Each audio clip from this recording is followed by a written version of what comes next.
Comme annoncé, il y a le PARJ, programme d'appui à la réforme de la justice, qui a pu, n'est-ce pas, organiser un atelier d'échange d'expériences entre les 4 barreaux de la République, à savoir le barreau de Kinshasa-Gombe, barreau de Matete, barreau de Matadi et de Kananga. Ce sont des barreaux qui ont été acceptés pour une phase expérimentale en ce qui concerne, n'est-ce pas, l'aide légale. Aujourd'hui, nous recevons pour vous Maître Isaac Tamboué. Il est coordonnateur adjoint du réseau des consultations gratuites à Chikapa, avocat au barreau de Kananga au Kasaï central. Bien sûr.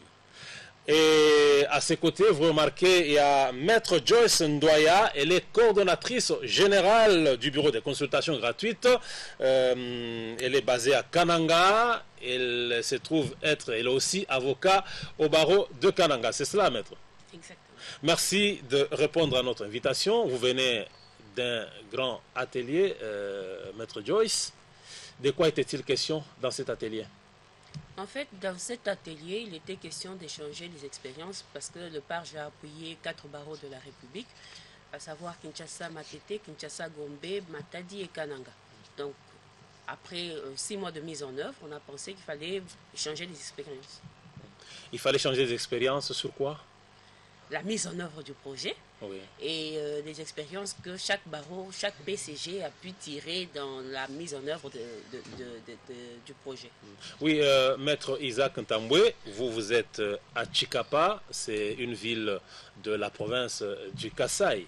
Donc, autrefois Kasaï occidental, scindé en 2, Kasaï central et Kasaï tout court. Vous estimez que c'était une nécessité nécessitante que l'on puisse choisir le barreau de Kananga pour tenter l'expérience? Je pense que c'était quelque chose de très important parce que le barreau, en bénéficiant de cette faveur, a permis à ce que les avocats puissent bénéficier également d'une certaine expérience dans le cadre purement de l'aide légale.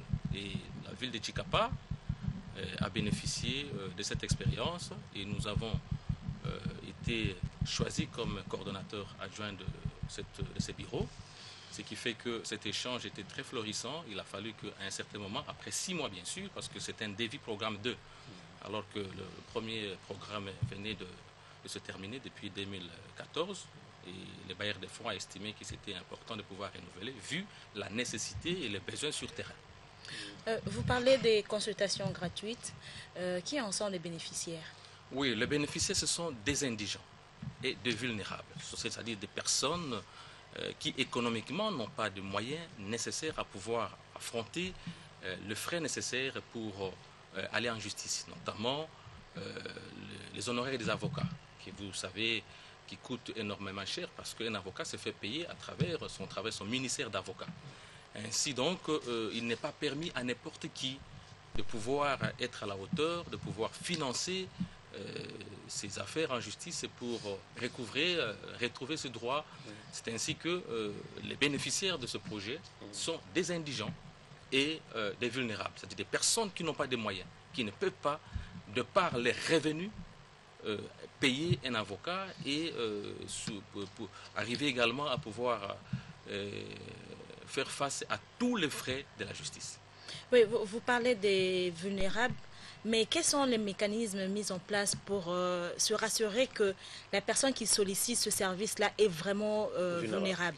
Oui, à travers ces projets, il y a eu des études qui ont été menées et nous avons estimé que pour arriver à établir réellement que telle personne est vulnérable, ce n'est pas de par son habillement ou de par son parler ou de par les allures qu'il donne, mais c'est à travers un document bien précis, l'attestation d'indigence, un certificat d'indigence qui est délivré par les affaires sociales. Lorsque cette personne est munie de ces documents, nous sommes censés pouvoir l'aider parce que c'est un service habilité à pouvoir donner un document pour pouvoir démontrer réellement. Donc je peux avoir mon oncle qui est chef de division des affaires sociales quelque part, je le vois le soir, il m'établit un document, vous voyez un pamphile débarquer dans votre cabinet avec les documents des affaires sociales établis par mon oncle, non, pour des raisons tribalo-ethniques, ça passe? Ça se passe de cette manière. Vous venez à notre bureau, vous posez votre problème Et lorsque nous estimons que réellement vous pouvez bénéficier de ce service, nous coopérons, nous collaborons avec ces services pour pouvoir réellement obtenir ces documents. Mais au départ, nous faisons des enquêtes pour pouvoir vérifier si réellement, ce n'est pas parce que l'indigent ou la personne qui se présente directement que nous acceptons. Il y a des services au sein du bureau qui mènent des enquêtes pour pouvoir réellement vérifier si la personne est indigente ou pas. Même si au cas où réellement elle pouvait être porteuse d'un document. Mais il y a des enquêtes qui sont menées par rapport à cela. Maître Joyce, généralement les avocats, il y a ce qu'on appelle, souvent nous allons dans les hôpitaux, il y a une consultation, il faut une fiche, $10, 15, $20. Vous les avocats aussi, il y a le droit de consultation, ce n'est pas au droit de consultance, je ne sais pas si ça se dit.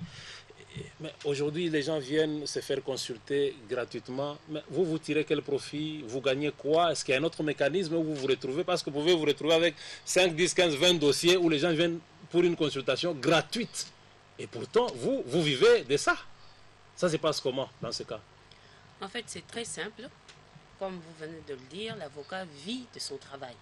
Mais pour ce qui concerne l'assistance gratuite, qui est financée par le PARJ, nous avons des personnes qui viennent pour qu'on puisse leur prêter ou qui recourent à nos services gratuitement. On ne demande rien, mais c'est un ministère, c'est une obligation pour l'avocat que de faire du prodéo, c'est-à-dire une assistance gratuite dans sa vie. L'avocat doit absolument avoir aidé une personne indigente ou vulnérable avant de pouvoir prêter son serment. Mais ce n'est pas une manière d'encourager les gens à venir rester en justice sans pour autant payer un frais quelconque. En fait, ce n'est pas encourager les gens à faire le mal, surtout. Mais c'est surtout permettre aux personnes lésées qui, parce qu'elles sont indigentes ou vulnérables, ne savent pas réclamer leurs droits. Donc nous venons en aide à ces personnes-là. Nous n'incitons pas les gens à commettre des forfaits, mais nous venons en aide aux personnes qui sont blessées dans leurs droits, mais qui ne peuvent pas parce qu'ils n'ont pas de moyens. Mais vous ne voulez pas dire que le PARJ vous prend en charge? Le PARJ paye pour ces vulnérables?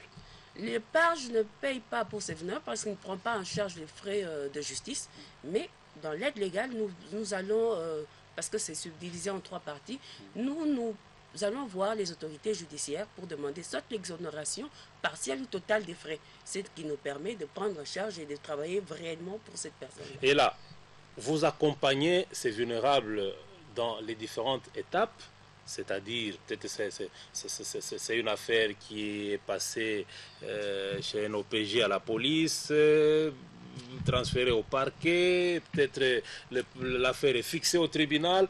Cet indigent, vous l'accompagnez jusqu'à épuiser la procédure ou vous, c'est juste la consultation et ça s'arrête là?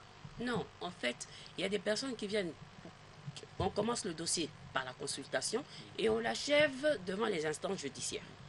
Et il y a des personnes qui ont déjà fait des pas, mais qui ont besoin d'un accompagnement judiciaire. Ça veut dire qu'on peut prendre un dossier qui est déjà pendant devant une instance judiciaire ou qui vient juste pour la première fois. Il faut consulter, amener, faire la plainte et qu'on sorte donc toute la procédure. Et même assister la personne devant le tribunal. Justement.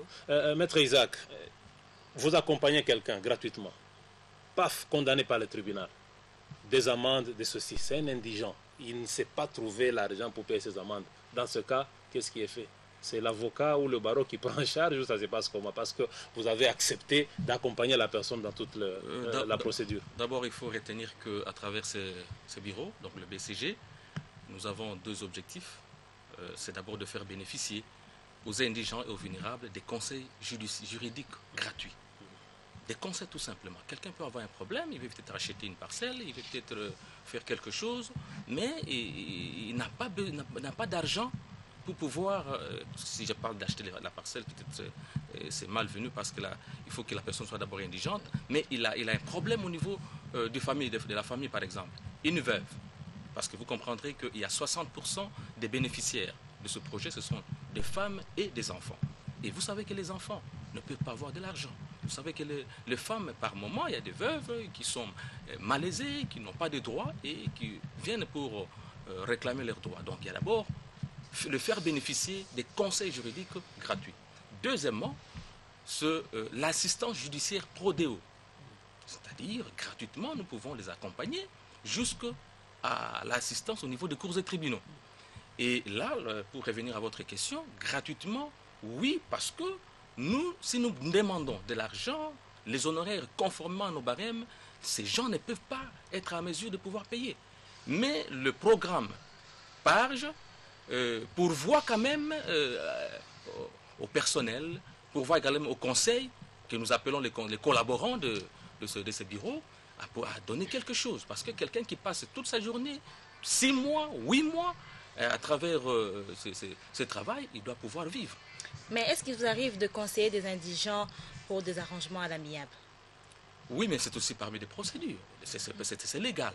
L'arrangement à l'amiable n'est pas une procédure qui est en dehors de la loi. C'est parmi des procédures. C'est tout à fait normal. Mais s'il y a condamnation, il faudra comprendre que l'avocat n'a pas l'obligation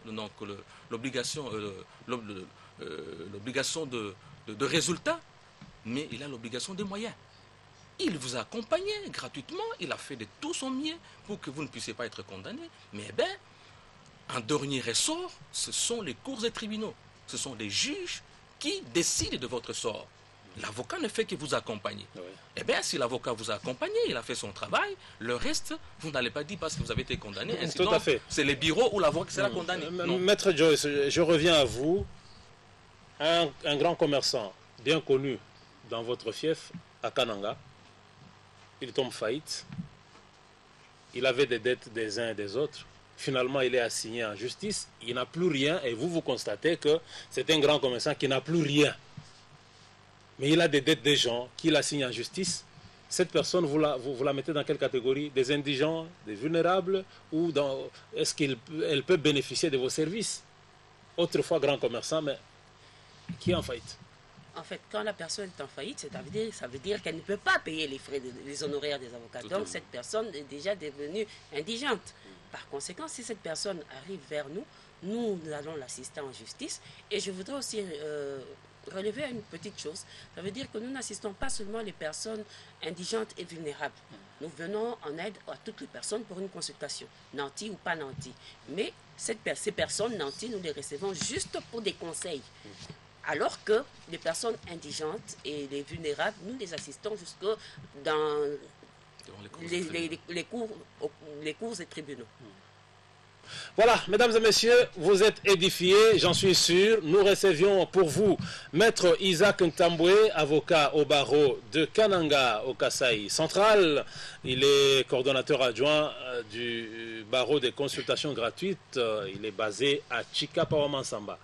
Et Maître Joyce Ndoya, coordonnatrice générale du bureau des consultations gratuites, elle est basée à Kananga. Je rappelle qu'elle est également avocate au barreau de Kananga au Kasaï central. Nous vous disons merci d'avoir répondu à notre invitation. Bon retour chez nous. Nous allons nous retrouver très prochainement. Merci. Mesdames et messieurs, tout de suite, nous allons recevoir cette fois-ci le bâtonnier, j'allais dire le bâtonnier national, mais c'est plutôt le bâtonnier de Kananga, Dominique Kambala Kongolo, avec qui nous allons échanger sur ce qu'on entend par aide légale. C'est tout de suite.